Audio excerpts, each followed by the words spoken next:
The self-destruct sequence has been activated. Repeat, the self-destruct sequence has been activated. This sequence may not be aborted. All employees proceed to the emergency car at the bottom platform. NANI?!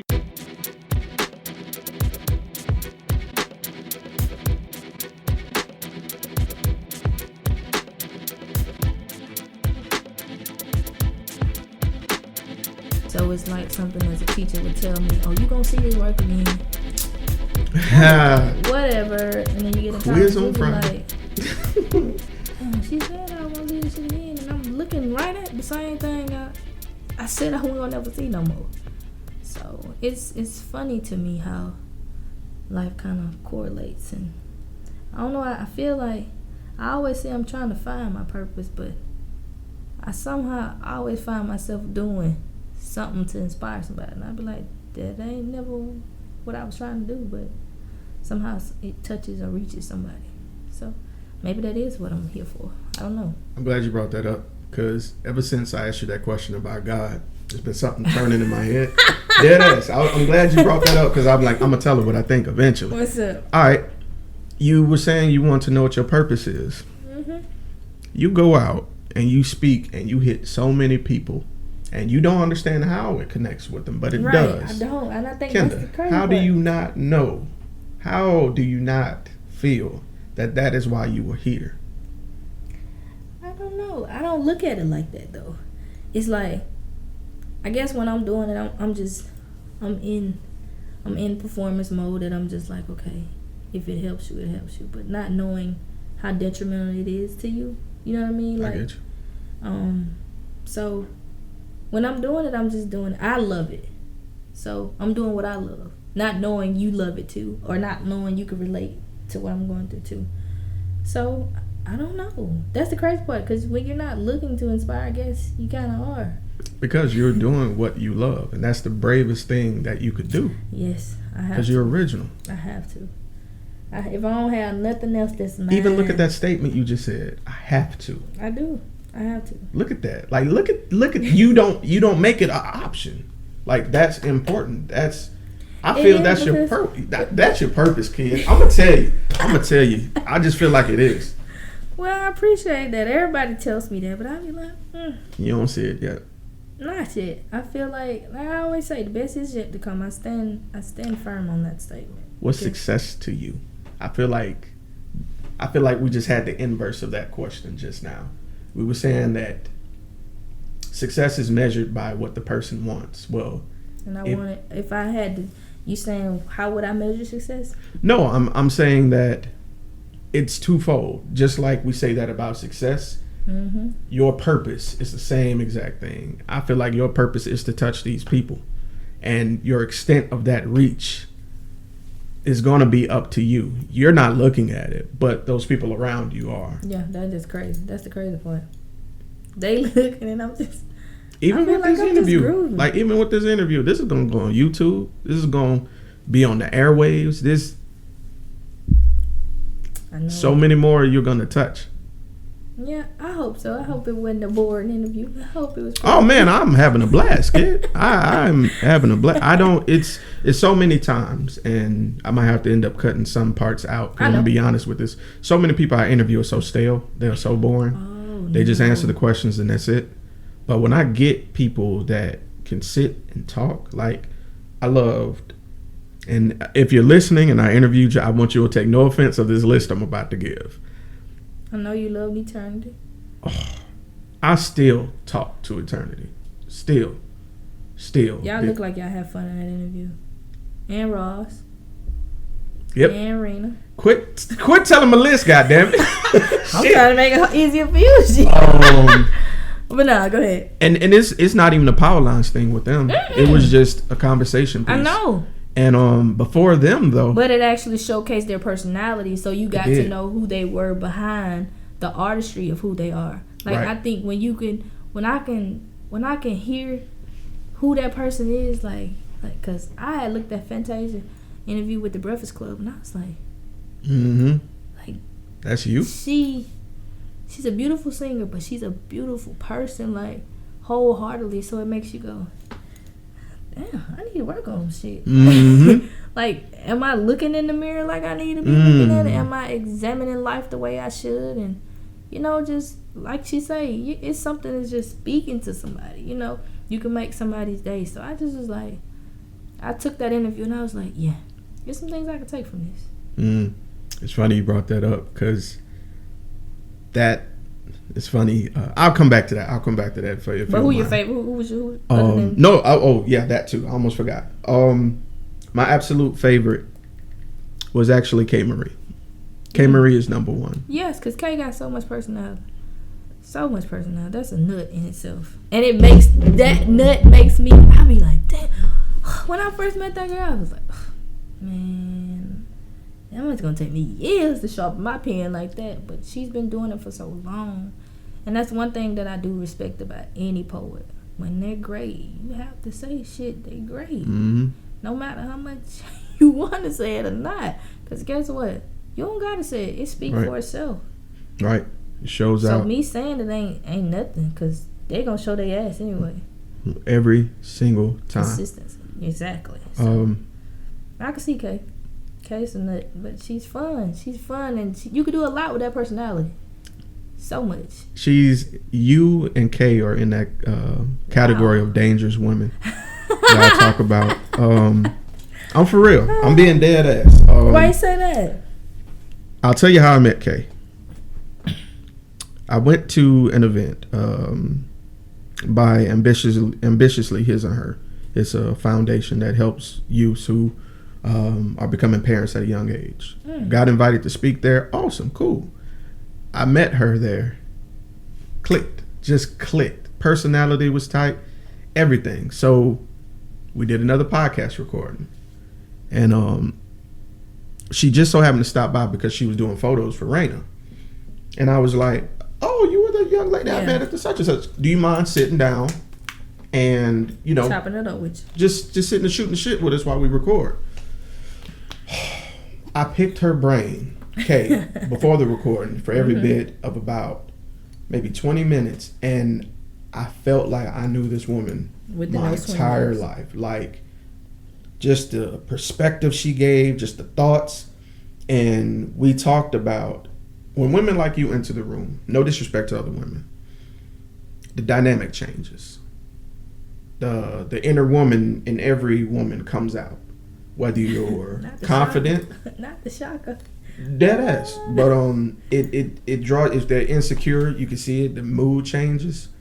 And when you command the respect of people when you speak and even when you don't speak, that shows you who they. Well, that should let you know how powerful you are. And at the same time, I think I have that ability too, because when you're used to holding that, you've held that for so long till you get to a point I'm like, fuck that, I'm saying what I have to say. And I'm gonna make you listen. I don't go in there with that mindset, but I'm gonna get your attention one way or another, whether if it's doing something that I typically wouldn't do. I'm just trying to captivate your mind. That's all. I gotta get your attention, and it starts there. If I got your attention, I'm in there. Right, and that's so refreshing nowadays, because I feel like women are so caught up on physical things, like, and don't get me wrong, I ain't gonna say I don't have anything against lashes. I do. I have a vendetta against these outrageous lashes. I do. I'm a personal crusade about it. I'm not even finna fucking lie. I'm finna tell the truth. But I feel like it's so many things. Like, weave is fine. I get that. Lashes, fine. I get that. Makeup is fine. I get that. Niggas wear cologne. Niggas wear earrings. If I don't have on earrings, I don't feel adequate. Real shit. You want to see a nigga at his highest peak? Get him a haircut. See if he act different. Happens every time. Of course they are, because they feel like it's on, baby. I'm right. Good. I feel good. But Kenda, it's different when you guys enter the room and it's not based on that. You guys' energy is based on who you are. Right, because I don't, whether I wear weave, whether I'm natural, whether I wear makeup, whether I'm barefaced, at the end of the day, I still have a goal in mind, and I still have that's it. I still have something to get across. So these are just added bonuses to me. They don't define who I am, and yeah, it may all it does is enhance it. That's how I right. look at it. It shouldn't be dependent on it. Right. No. Because the hair don't make you, the makeup don't make you. It's genuinely what's in here. That's what makes the world of difference. A confident soul who got the presence to back it up is like the most captivating thing on earth. Period. That's even with a man though. When you I feel like for a man to know what they want, genuinely know what they want, and they're very adamant about it. They know what they want. They can't get deterred. They know what it is. They know the goal they have in mind, and that they're not willing to let anybody throw them off by any means. That's just excessive to me, as you're saying a confident woman is, because it's rare to me nowadays you can find a man that knows what they want, that's ambitious enough to go get it, that's not making no excuses, that's not playing no games, and at the end of the day they want the same thing that you want. But they're not afraid to say, I want this. Not because their friend want it, but because they want it.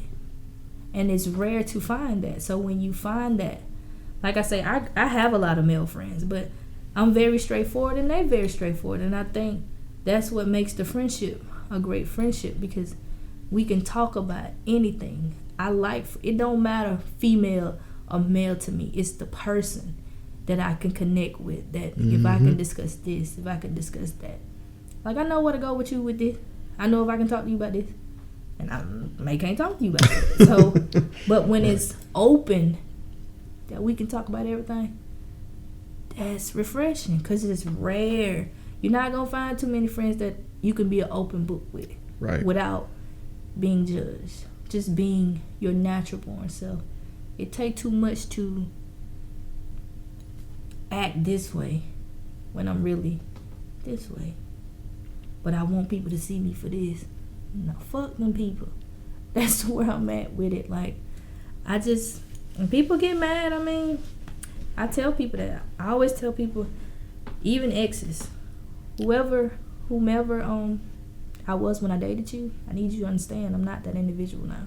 And I say that wholeheartedly, not to hurt your feelings, but more so to let you know that I've grown from that. And so what we had is what we had, and what we were is what we were. I'm a whole different woman. That's how I look at it, because I've grown from that, whatever relationship it is, and it may not have always been that reason, that person, you know what I'm saying, why we ended, vice versa, or on me. But just understand, you got to take them from face value, like the relationships, and learn from them. And I don't feel like everybody does that. Nope. They just look at it, oh, well, I dated such and I ain't do nothing wrong, whatever, I'm going to the next. Like, no. Everybody play a part. I promise you do. And you can't tell everybody that. Yes, I can. Well, you know what I mean. Everybody plays a part, but that's the thing. When I can say you play a part, can you tell me the part you play? Better yet, do you feel comfortable enough with telling me the part that you play? Because they're not going to tell you, because they got to carry the narrative. There you go. And when you can sit in your own shit, I mean, you sit in it, it's different. It hit a little different. Because ain't nothing, if I sit in my own shit, ain't nothing you can throw at me that I don't already know. We talking about me. What you gonna tell me about me? I'm 29 years old. I think I know me better than you know me. I've only known me my whole life. You've only been around a few years, maybe. So what can you tell me about me? Right. That I don't already know. And it's not that we don't know. We know. We just don't want to fess up to what we know. So, I can know I'm a smart ass. Do I want to say I'm one? Yeah, probably not. Do I want to say I'm an arrogant motherfucker? Nah, yeah, probably not. I don't want to say it, but I know it. So, when you can own your own stuff, and that's what I have, that's my problem with people. When you can't own what you do or what you did, sayonara.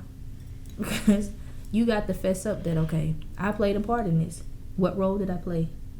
Did I antagonize this person to get to the what level that they... But that comes with growth to me. Fact, yeah. That comes with growth. And how you choose to handle... How I once handled the situation here I'm not gonna handle it the same way here. Right. It's just the growth in it.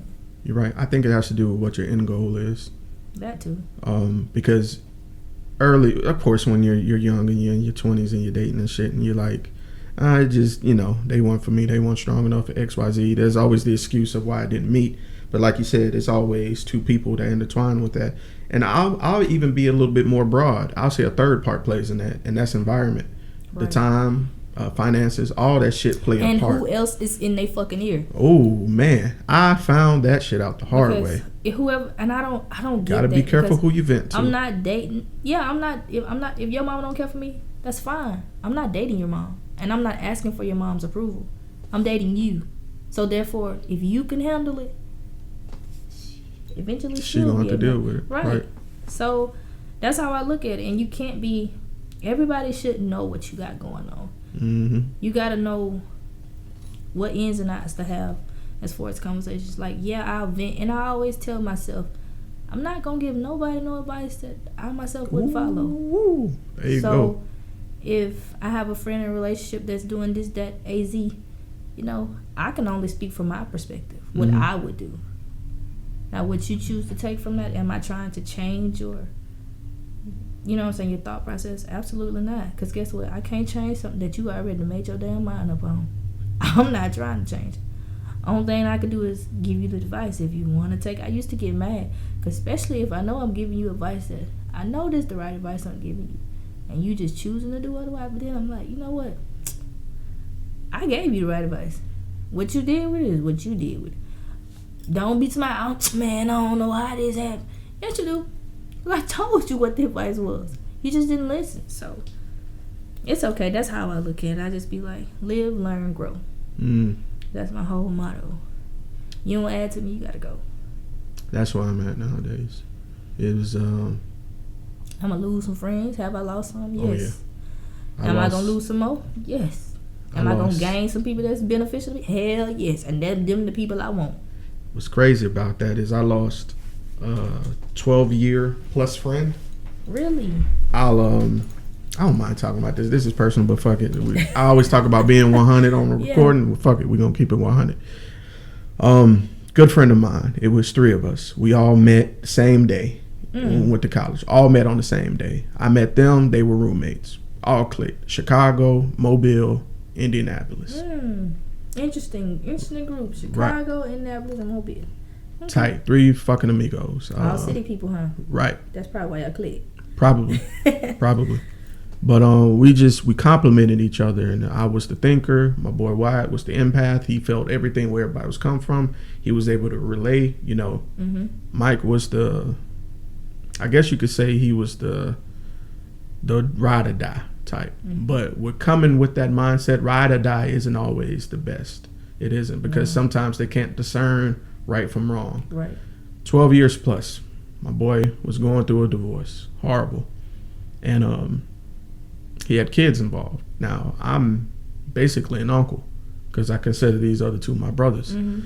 Well, when his wife split, his wife's kids had to go stay with her out of town. So did the wife get like full custody or? Coming to it. Okay. So day before the trial, this is for custody. Day before the trial, I get a knock on my door. It's her and the kids. Hey, I don't want to tell my husband. I can't afford a hotel. If I can't stay here, can the kids stay here? And I'm like, no, you can stay here. I'm not finna not let you. These are my nieces and nephews. I don't give a fuck what's going on.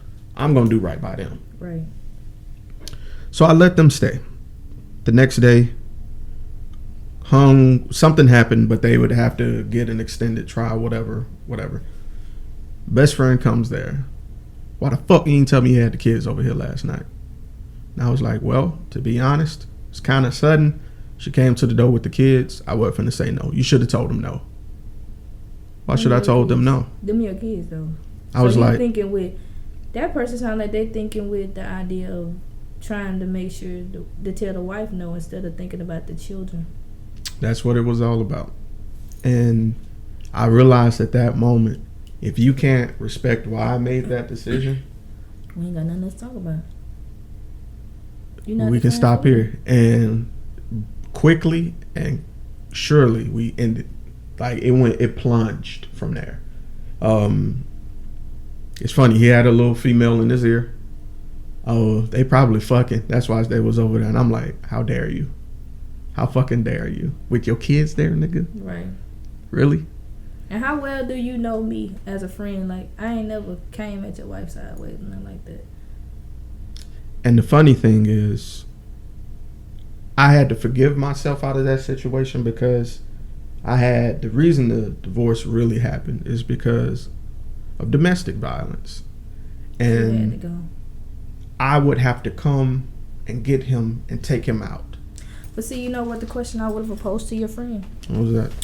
They have what kind of like kids, girls or guys? Both. Like, okay. So what advice do I give my son in this situation? Do I tell him to stay in this situation? Do I tell him, am I being an example for the man that he needs to be? My daughter, is this the guy that she needs to be with? And then as a mother, what are you telling her as a woman? Those are the questions that I impose. And I say that because when you get married, you tend to forget, okay, it's about them at the end of the day. And I think that's what makes that's what makes me scared. And people laugh at me when I say that. I can make a baby with anybody, granted. But I need to know whether we work or not, you gonna take care of your responsibility. You ain't gotta be together for you to take care of your responsibility. Just do it. So you have to look at that. Take yourself out the equation for a minute and assess the entire situation. Like I said, what advice are you telling them? And I say them, I mean the kids. Right. Do they put up with something like this? Is this something that you want them to go through? Are you being an example for them that you need them to be? All that plays a factor, in my honest opinion. And I don't respect no man that put their hand on a woman. Because I feel like, I don't know, if I ever caught my dad, and I mean ever, I'm shooting. I ain't even be no question. I don't give a damn. You ain't got to really put your hand on my mama. My mama? No. We ain't even going for that. It was that crazy. Shouldn't even question, like. And I should have seen it coming, honestly. Why you say that? Because he had an anger issue. And like me and Wyatt would try to, like, when they have situations, we immediately go there. Police be there, and we would deliberate to the police, like, look, we'll get him out of here. We'll do whatever. There's even a couple times we had to get him out of jail from people calling police, and all this happens in front of the kids all the time. And my ex, who was friends with her, would tell me stuff that would happen behind the scenes, and I guess I was so loyal. I was like, nah, he wouldn't do that.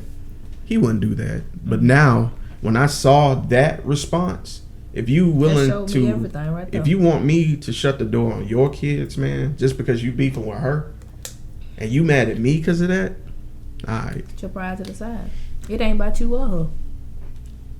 Keeping them out of it. It was the fact that your kids ain't had nowhere. I sat on the couch with your nowhere kids. Nowhere to go. And you gonna tell me to close the door? It's crazy. To me, that says a lot about your character then. Because you're not...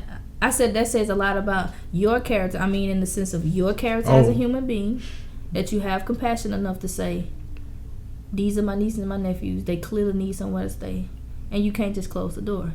Then it says a lot about his character as a man, that you only care about self and your own selfish vendetta against the mother, instead of just saying, damn, he just did the right thing for my kid. And it's okay, because granted, it may not be a day, it may not be tomorrow, it may be months, years down the line, but I guarantee you're gonna think about it. He's gonna think about that instant and go, damn, that nigga really did have my back. Well, and then now you lost a friend. Yeah. A good one. Over some bullshit. Over two of something. them. See? Once Wyatt found out, he was like, oh, fuck that nigga. Right. Minor setback shit. Some shit y'all could have got over. Water under the bridge. And you made that be a mountain of a molehill. Why? That was real old school what you just said. Real. But think about it. We as people, especially black people, we don't want to address the elephant in the room. Mm-hmm. It's very easy to maneuver around it. If I ain't got to deal with it, fucking, I don't want to. But then, before you know it, because you didn't deal with your issues up front with people, you got all these issues. It's a collision. They coming at you all at once, and you don't even know how to handle it because here it is, you under the impression thinking everything's all good when it's not. So why not just address the issue at the beginning instead of sitting there tiptoeing around it? Because eventually it ain't gonna be no more tiptoe space. So that's just what I've learned with people. I don't want to sit there and be to my, well, I'm thinking everything's sweet, peach, and cream. It's not. You got an issue? Say you got an issue. I can't read your mind. I'm not Cleo. Me don't have no thing on my head. Me don't know that. Sorry. No call and collect. No, for real. Like, so I need you. I'm not a mind reader. I need you to express. You got to tell me what it is. And I'd rather be that person where you tell me and I could think on something that you told me versus I'm making my own interpretation of what I think. Because the assumptions make an asshole out of you and me. Mm-hmm. So why assume what I could just know? Good point. I don't want to assume. And I've learned, ain't no need of assuming. That assumption shit, that gets you in trouble. Yeah, because you make scenarios that may not even be right. real. And you be mad over some shit that ain't even there. Right. So let's just get to the root of the issue. Address it. Fact. I can appreciate it more. I can be mad, but I can appreciate it because we had the conversation versus not having the conversation. And you ain't saying how you really felt. Nah, it's coming all out. Oh, hell no. You gonna have to conduct that. like, you need to take it down. You're at a 10. I'm at a measly 2. Like, I need you to take it down. So, I definitely get what you're saying. Those aren't. And then I look at people, that's just what people say. People are here for a lifetime. Some people just here for a season. A lot of people are here for a reason. Everybody's here for a reason. But you gotta decide, what these people was meant here for me? What were they here to teach me? What was really, because it's a lesson in everything. Lesson and a blessing, that's how I look at it. So whether I lost you as a friend, I gained a lot of information, a lot of knowledge on how to maneuver forward through life as far as dealing with this situation again, because I don't want to have to run into the same encounterment again. So I've learned from it. So that's why I say it can be a lesson and a blessing. Don't look at it as, man, it's devastating. No. You can make anything into a pretty situation. Because the struggle is beautiful. I promise you it is. It is, because it's what you make of it. Everybody struggles to some degree. But what they make of it, that's some real shit.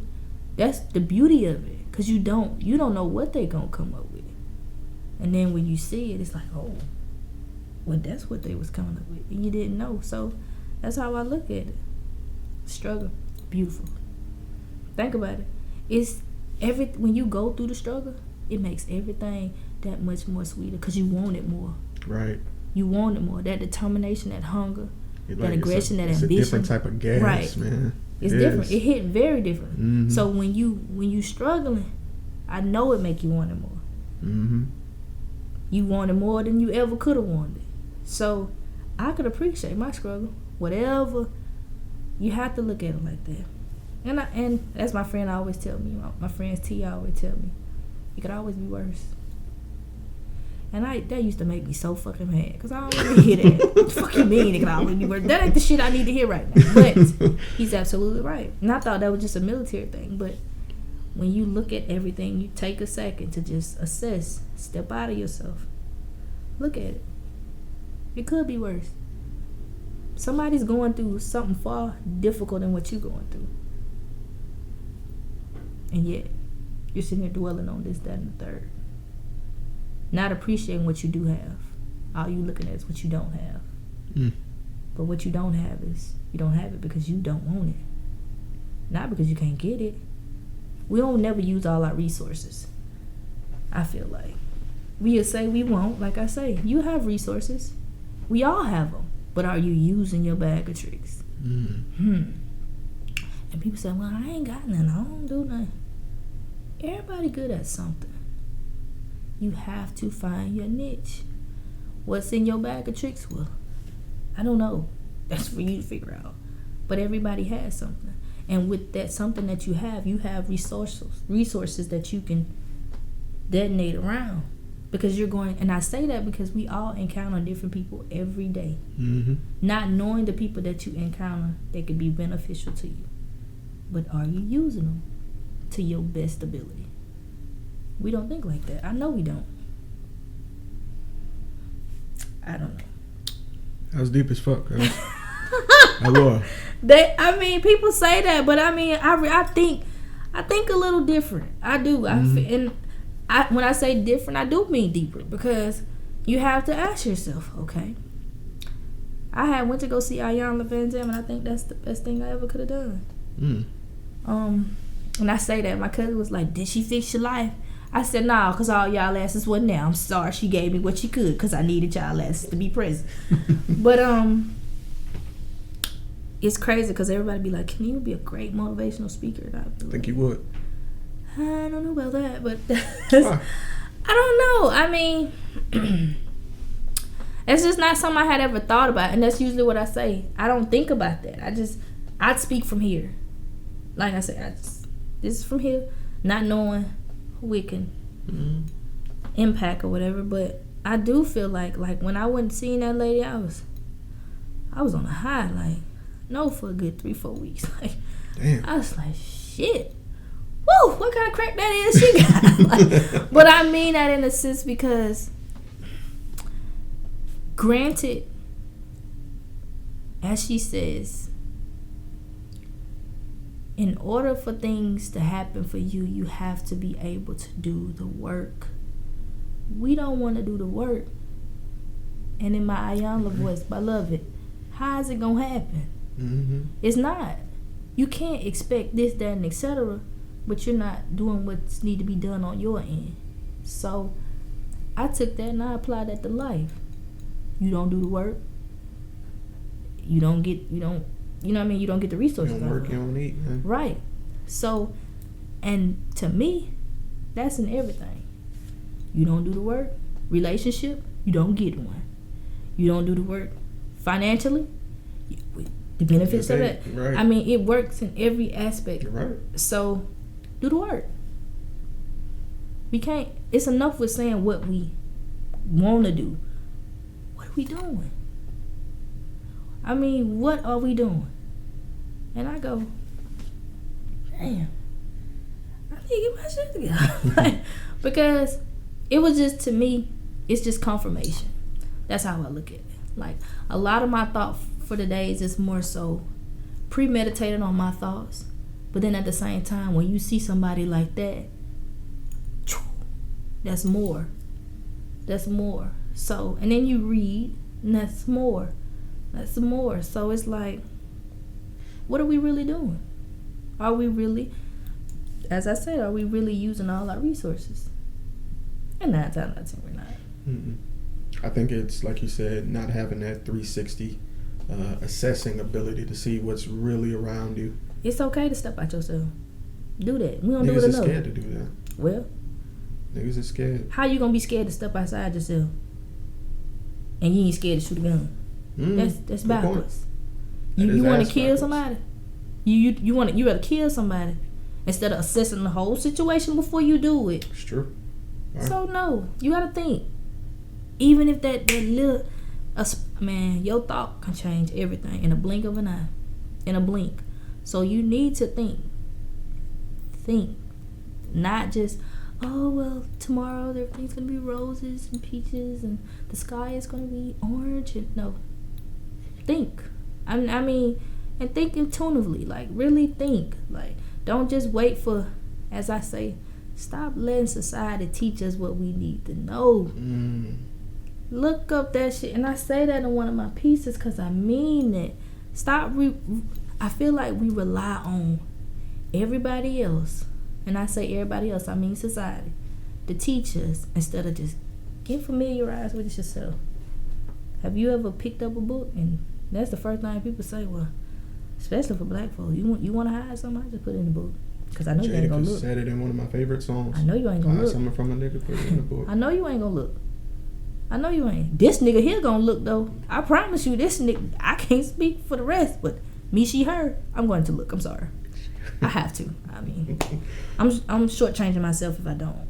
Right. So I'm going to look. I'm going to be that nigga, that token nigga that you didn't think. And when I'm intelligent on top of that, ooh, that make the white folks mad. But ooh, I love it. Cause I want to prove to you I'm not just a nigga as you see me. I can be that nigga as you see me, but I can still have so much more going for myself as that nigga.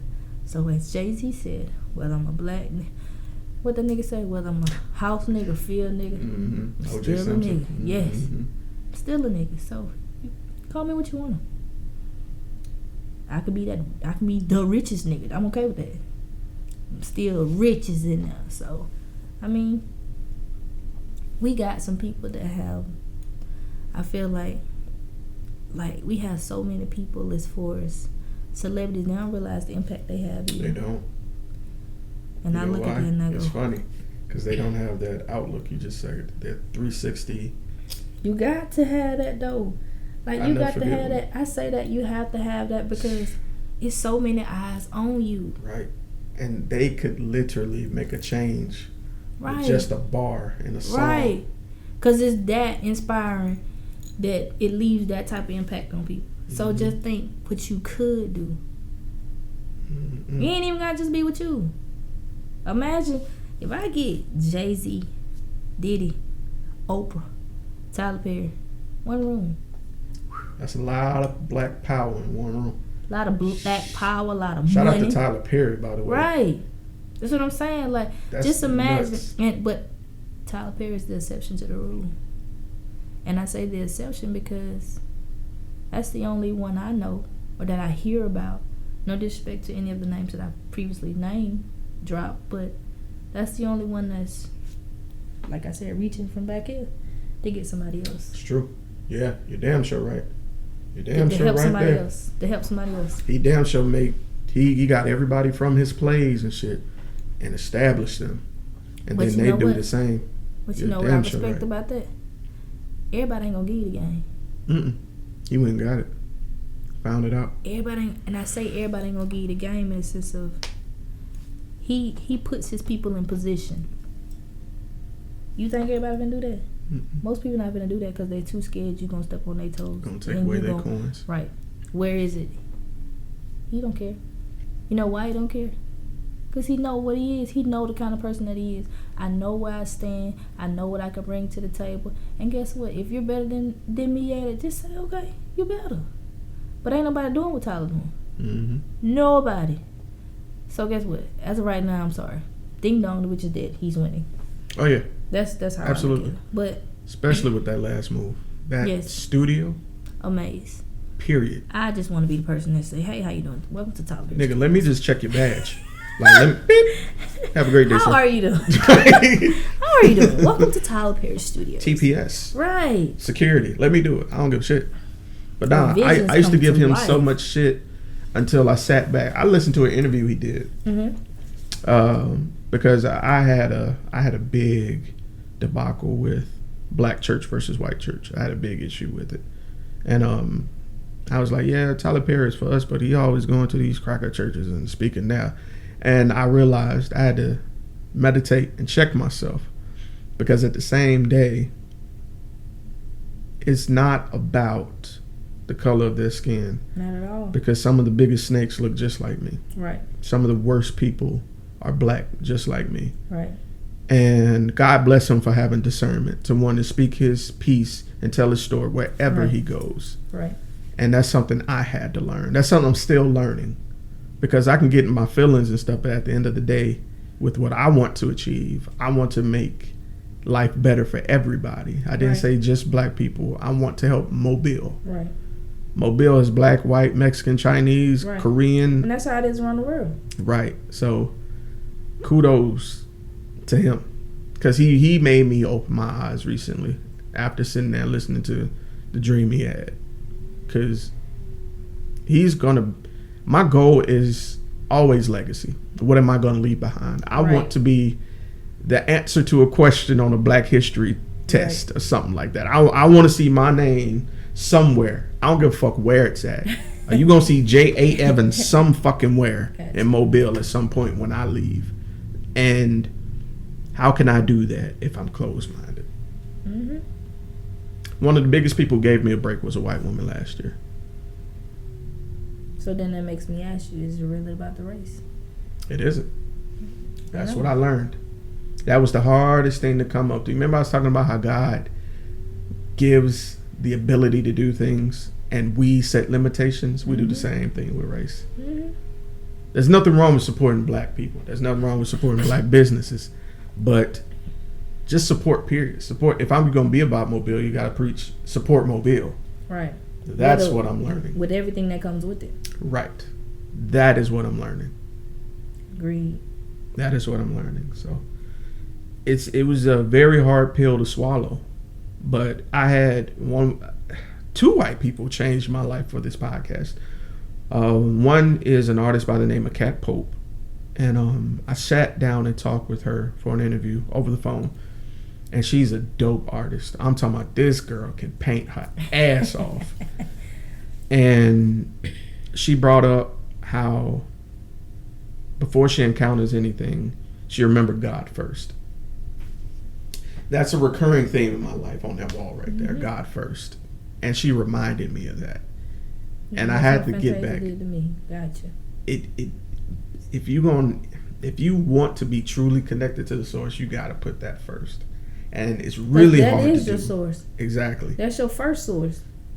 It's the hardest to remember sometimes, given what circumstances you were in. You're right. Because sometimes you be like, man, I got to pay X, Y, and Z, and I can't do this because I ain't got enough time. So I'm going to skip out on, church and stuff so I can do X, Y, and Z. But for every choice you make, God will let you make a certain amount of choices before He reveals Himself to you.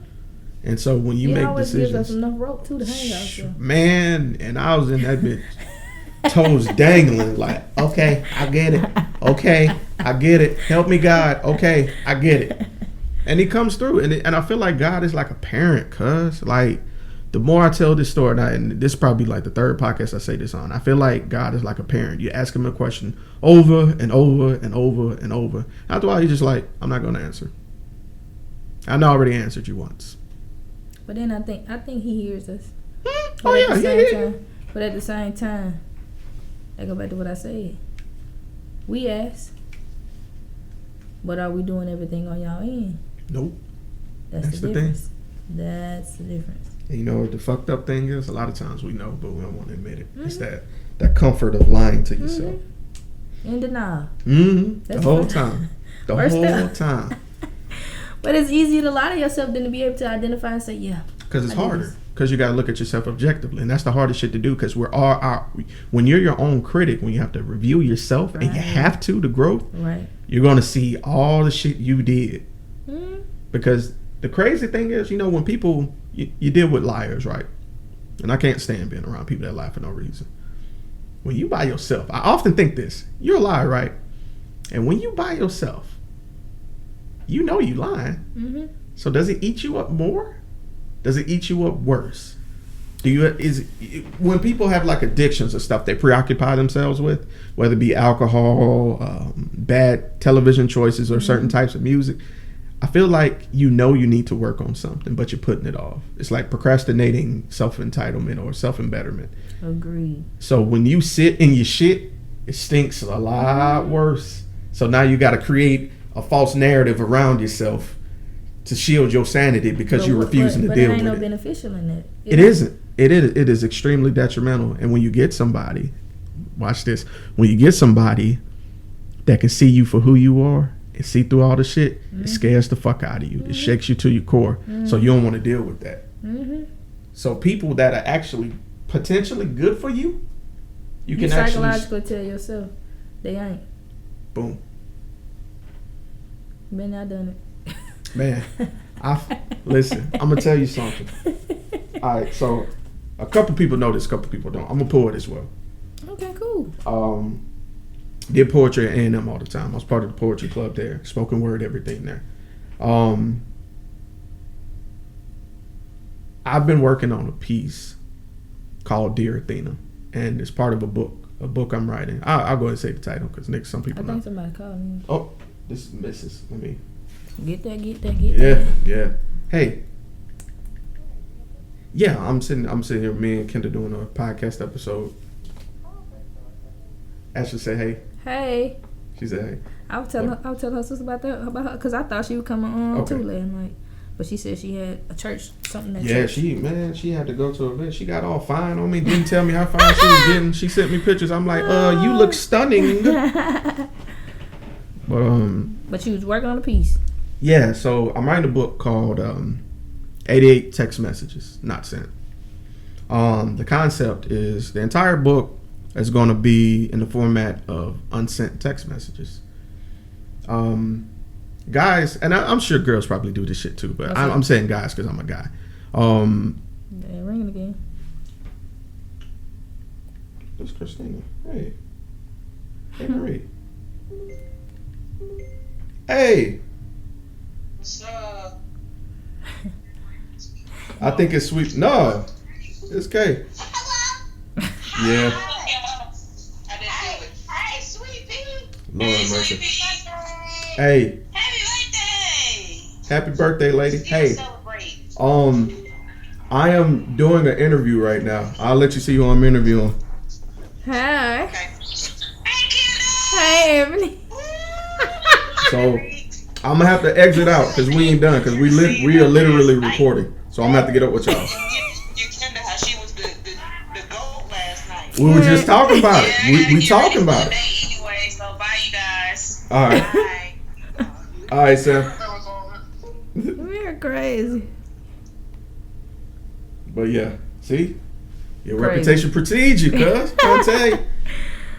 But So you writing this book? yeah, I'm writing a book and it's in the format of text messages. It's not gonna be sentences or anything. Well, sentences, but it'll be typed like it's a text message, and each one will be. I mean, they be sentences anyway. We just don't put the periods on them. Exactly. And yeah, but basically it's gonna be like that. Cool. These will be That's text different. messages that I've wanted to send, not to different exes, but I'm gonna basically, because I fucked over some great women in my life. I really have, and so I'm So taking is it them. more like is it more like an apology, or like have you had a formality of like, has it all come to you like, damn, I fucked up here, that growth, that maturity, like? Kind of, but I'm gonna tell it in a different way. Oh, okay. So I'm combining all the women together, Mm. and I love Greek mythology. My Cool. favorite goddess has been Athena, so her name is going to be Athena. Makes sense. Okay, so the backstory is that I'm telling Athena I fucked up, and each text is going to be a different aspect of me coming to that conclusion. And the last one will be the sent text message, which is actually a poem I've actually written. I've only let two people hear it, Ebony and Kay Marie. Okay. Now, My sis. yeah, basically your troop mates. My poetry basically, sisters. basically. So when I let them hear, they're like, "Nigga, this is dope," and I'm like, Yeah, "Yeah, the concept even fucking dope. thank you." You welcome. Cause I would It never hadn't even been heard done. it. Yeah. It hadn't been done. That's why. Right. Yeah. So I'm gonna do an excerpt of that poem at y'all next show. Cool. Great. Um, I look forward. All right. And it's not that I've been nervous about it. I'm not nervous performing. Oh, as you can tell. absolutely not. Right. Yeah, I know. So Got that immediately. it's that It's personal. it's so personal. I get what you're saying. The whole way I came to this, Kenda, was really looking at myself and seeing the piece of shit that I was. But you know what I can respect about it? You came to yourself. A lot of people don't come. A lot of people don't. I don't know. I don't want to be. I look at that too. I don't want to come to myself when I'm on my dying bed. Right.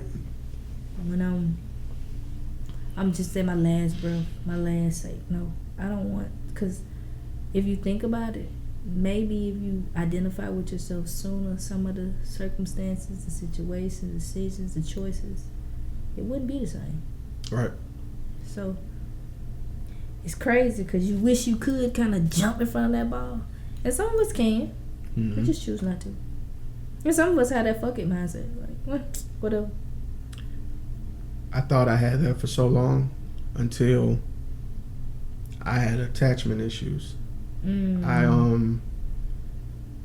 I couldn't relate like I wanted to.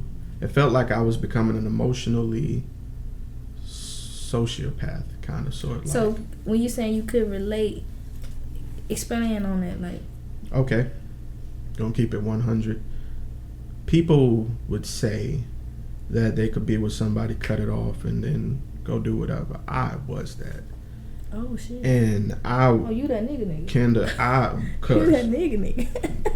I was a whore for every bit of about 6 years. So what my question to you is, when did it click? Like, when did you say, you know what, it's time out for the game? Because see, I love to ask men that question. Like, how do you know when it is enough? Enough is enough.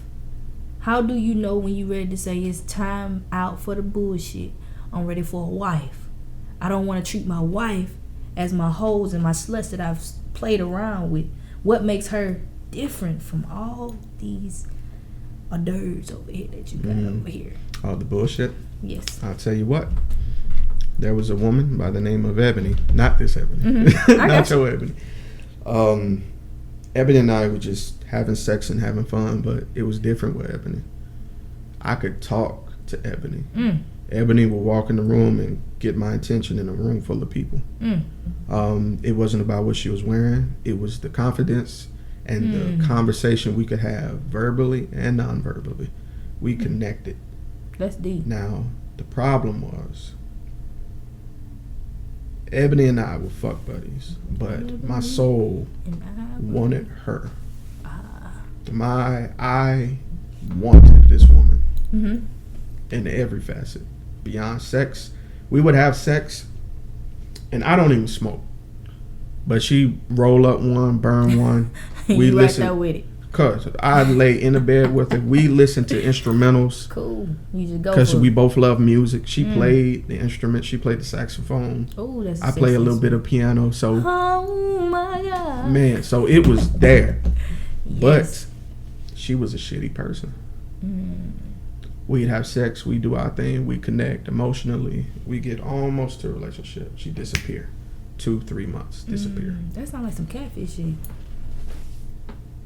Felt like it. And did you ever find out why though? Yeah.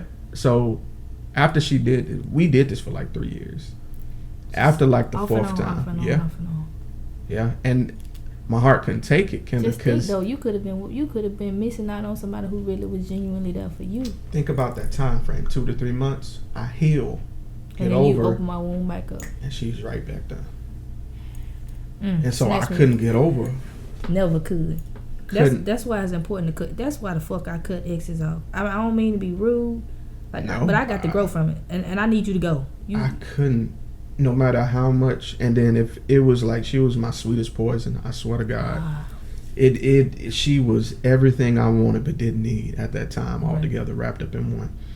And she saw this fucking. I was making love to this girl, like I said, we was laid and talk. We laid a blanket by a window, naked as we was, on the floor after doing our thing, and looked at the stars and talked about the stars. Different lifetimes, reincarnation, like, maybe, what if we met? What if we die and we don't meet again till... Deep shit. Like, that's type of shit. And the crazy thing is, the shit that y'all talking about, things people do in a relationship. So, only thing I'm trying to do, I'm trying to make it official with her. And every time it come up, she do it, disappear. So after like the third time, because I'm stupid as fuck, I'm just, whenever she show up, I'm happy. What's your zodiac? I'm a Leo. And what they say about y'all? We are exuberant. We are loyal to a fucking fault. We try to capture the energy. We try to have all the attention. And if we get that from someone who provides it to us, we're stuck to them. So here's this person. That's why you like that. That too. And she was my polar opposite. She was a water sign. Aries? So she was a Aquarius, yes. Which is my best friend is an Aquarius. That's crazy. So she was literally like a female fucking best friend. So this shit had layers, Kenda. This yeah, I see. Man, so I flat out asked her, and I'm never scared to ask anybody anything, but I'm fucking terrified to ask her this because it's going to scare her away again. I'm enjoying this temporary toxic situation because it's so blissful. But you know it's coming. I'm shooting her up in my veins, and I'm scared to, you know what I'm saying, scared to ask her. So I said, fuck it. Why are you running from me? What did I do to you? What am I saying wrong? What am I doing wrong? I'm in tears at this point, and I'm scared because she's going to think I'm weak. But at that point, I ain't give a fuck because I needed to know because I'm a thinker. While you gone for them 3 months, all I'm thinking is, how did you fuck up this time? Right. How can you make it right the next time? She told me my dad's a piece of shit. He cheats on my mom. And I'm just like him. And it eats me up. And she was like, anytime you try to come to me, it reminds me of how terrible I am because you're not the only guy I do this with. She flat out told me that. And I appreciated it, Kenda. I did. I appreciate it, but you could have told me that 3 years prior too. You could have told me that in year 1 too. Let me tell you how stupid I am. She told you. She told me, and we still did the same song and dance like 2 more times. Did you think that you could change your mind? Like? Yeah. So you want to know what's funny? What? Things that people get on women about. I lived. So when people say, well, women should just know if they got intuition. Nah, man, sometimes it's deeper than that. Sometimes that emotional connection that you have for somebody, sometimes it's reciprocated. Right. And it's due to they being hurt. She's hurt. I don't know where she is right now, but I pray she found help because she's an amazing person. She'll make a great wife, I hope, but she needs to deal with those demons and not run from them. Now, with seeing that, I looked at myself. My best friend told me after I told him what was really going on with Ebony, because your best friend knows you. He knows where you're going. He's like, oh, you going fucking with Ebony? Damn, what's she been? Like, that's how my nigga talk to me, man. He could tell me shit like that. So, like, cuz, you ain't learn from the last 3 months, bro? My nigga came to me one time. He was like, man, real shit, you can do better, dog. I know you like her. I know she's cool. She's a wonderful person. But he was like, brother. So your self-worth, what did you know your self-worth? That's important, man. With black men and self-esteem, when you don't address it and put it on material things and not really who you are, it wanes and, shines. It's always this instead of this. So when he told me that, and my best, this is how I know this will be my nigga for life. He told me that and he got tears. He was like, you deserve so much better because you are a phenomenal person. And he's crying telling me this. And I'm like, he sees something, you don't need to see it. And that's the scariest shit. It is. I agree with you wholeheartedly on that. I wouldn't even be in the podcast I'm in if it wasn't for. Did I mention that? Like, my podcast is my choir director.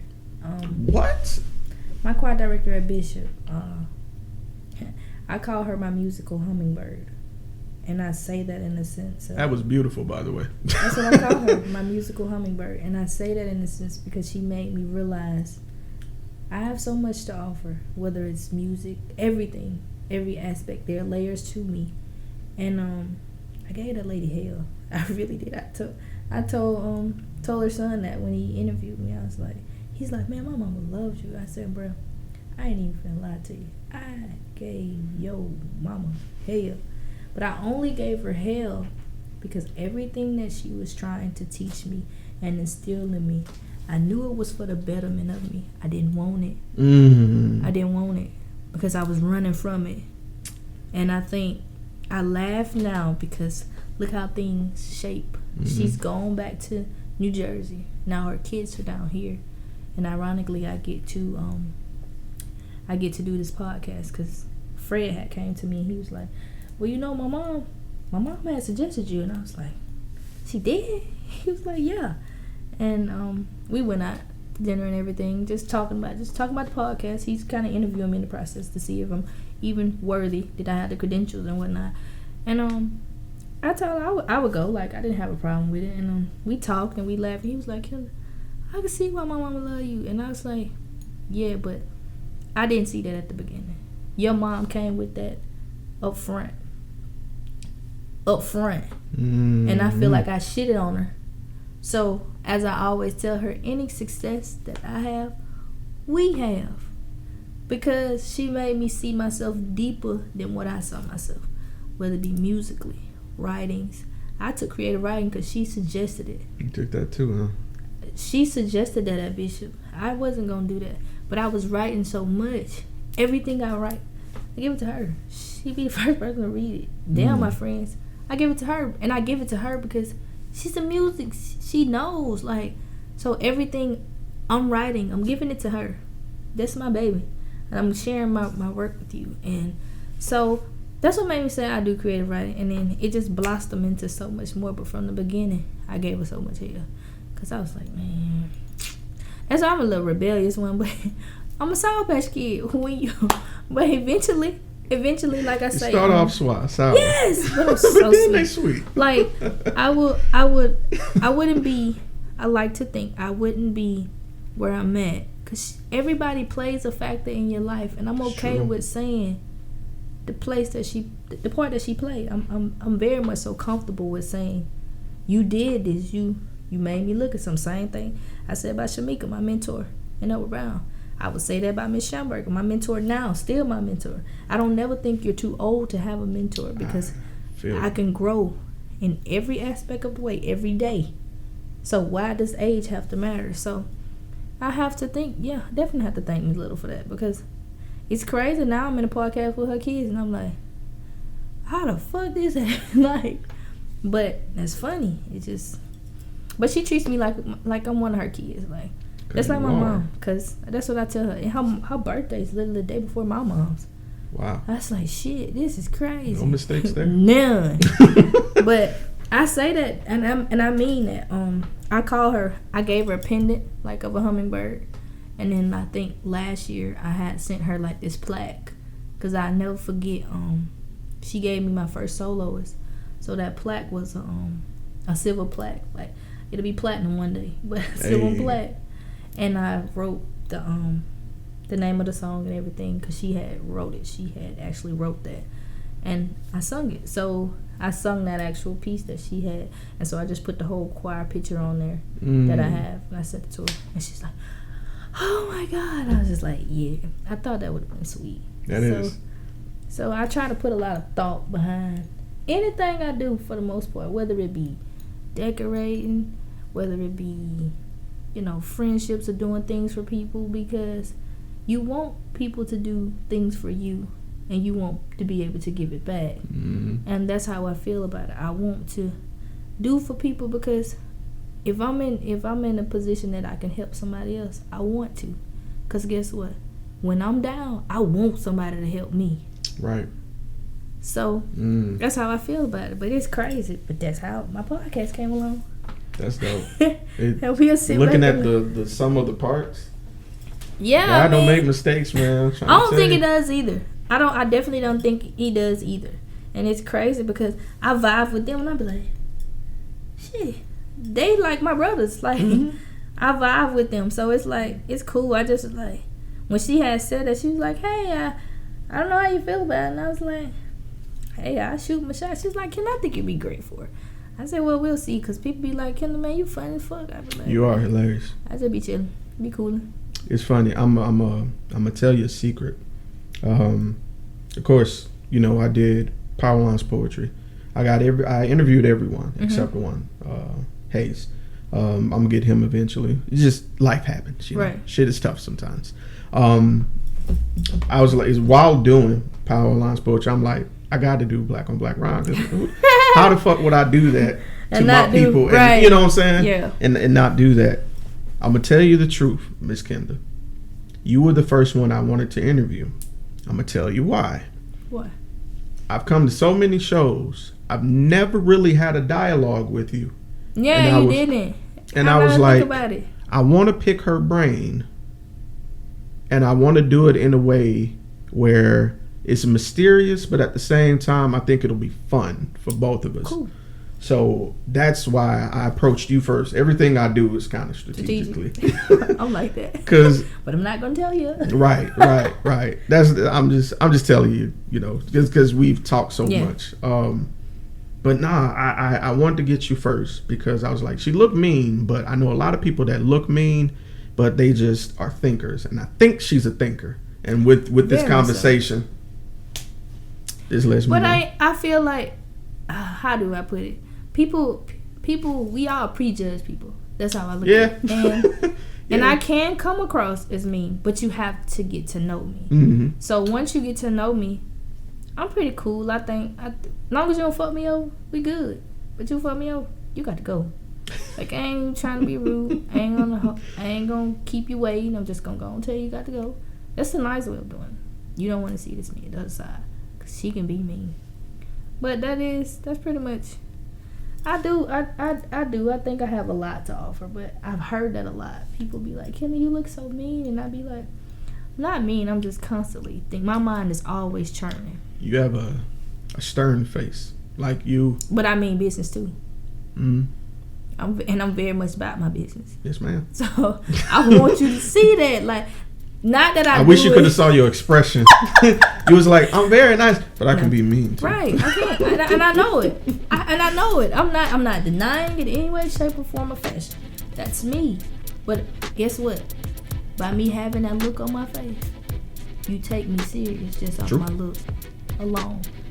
And I be like, Kenda, I've gotten better because I wouldn't even smile. Yes, I wouldn't even smile. I'm leaning in better.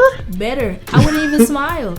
I wouldn't even. Right. So I'm doing great. I think I'm doing great. And I never paid attention to it till, like, my aunt used to be like, Kenna, you don't even smile. And I was like, shit, I don't know why, because I got a Colgate smile. So I was like, I don't know why. But then I think it's just loosening up. Like you're saying, being open-minded. You're experiencing different things. You see the world differently. You see people differently. And I think that's what opens you up to. I agree. So. Fuck yeah. So how did the interview go? Nigga, you did a fucking phenomenal. Fuck you mean? You were here. I mean, it was a deep conversation to me. Nigga, we talked for almost 3 hours. 2 hours and 52 minutes. Yeah. Shit, I think you did straight. Yeah. That's a couple of episodes right there. I might have to do a part 3. Shit. Nah, but it's deep stuff. Deep stuff. I love these.